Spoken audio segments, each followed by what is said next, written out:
Welcome back, boys. Today we have a front moto brake kit that we're going to be installing on my pink Surron Light Bee. So when you open up your box with your kit in it, of course you're going to have your front brake assembly, the bracket to mount your caliper to your fork, two spacers, one's longer, one's shorter, two bolts, and a 240mm moto brake rotor. First step, we're going to take the front wheel off, pop that rotor off, pop that brake off. Let's get right into it.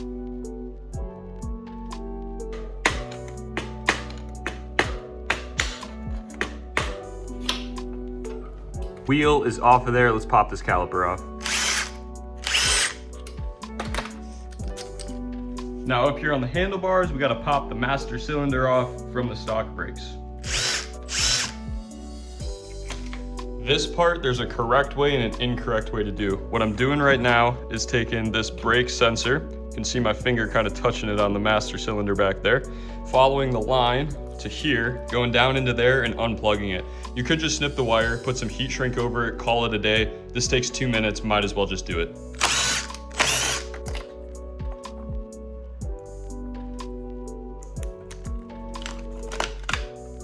Voila.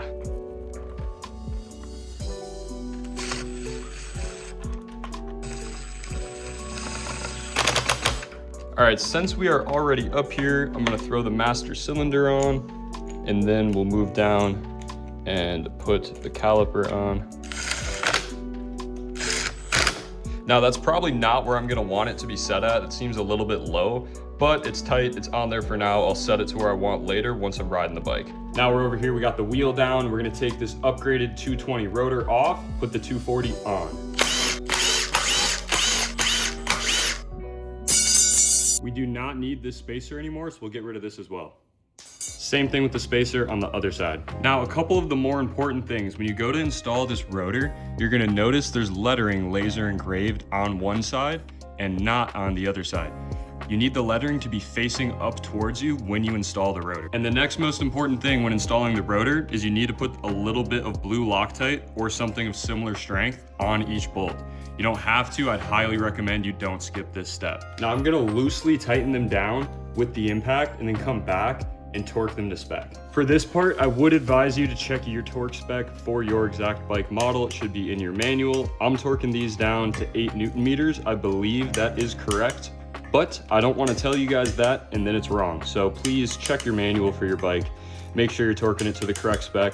This is an important step, just as important as the Loctite. The last thing you want to have happen is these bolts come out when you're riding and screw up your whole front end. Trust me, I've had it happen before. It sucks. Before we can take this new bracket and install it on the bike, we need to take the 3 hardware pieces off of the OEM bracket for the Ultra Bee and put it onto this bracket. We're gonna start with this pole. Just gonna take a 12mm socket, pop it right off. Onto the new bracket it goes.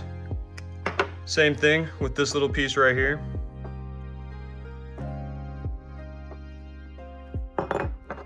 Last but not least, this little brass spacer needs to go right there for the brake pads.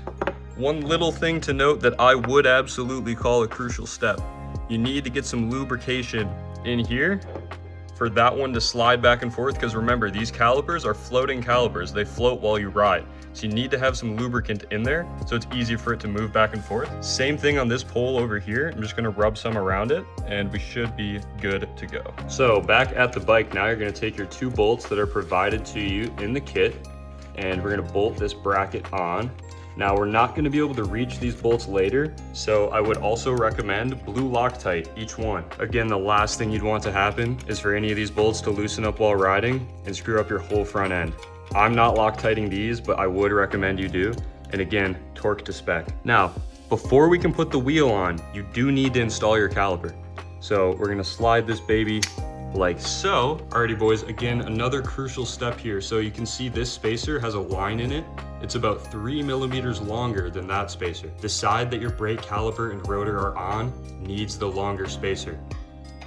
So when you put it in, you just kind of like turn it and push down and you'll feel the O-ring kind of click and now it spins nice and freely. Make sure it doesn't get kind of jammed in there because it's very easy to snap that O-ring. And then the spacer, it doesn't want to stay. And of course, we're just going to go to the other side here.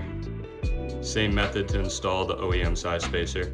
Now we can throw the wheel on. So I'm just gonna slide the rotor between the pads like so, and then I'll slide my axle through.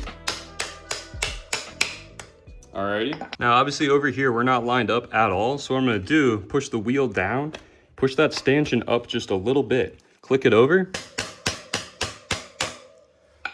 Boom. I'm sorry, that was a bad angle, guys, but you could see it popped out right there. So then I'll come over here and I'm gonna put this axle cap on real quick, but I'm not gonna put it all the way. I'm gonna put it about to there. You can see there's like 3-4 mil of space. Then I'm gonna come back over to this side and I'm gonna tighten it down fully over here. All right, you can see it's just kind of spinning now. I gotta tighten these pinch bolts. So back over on this side, tighten up a pinch bolt and another pinch bolt. Now all of these bolts that we're tightening back up, we should be torquing these to spec. I would recommend you guys check your manual and torque to spec.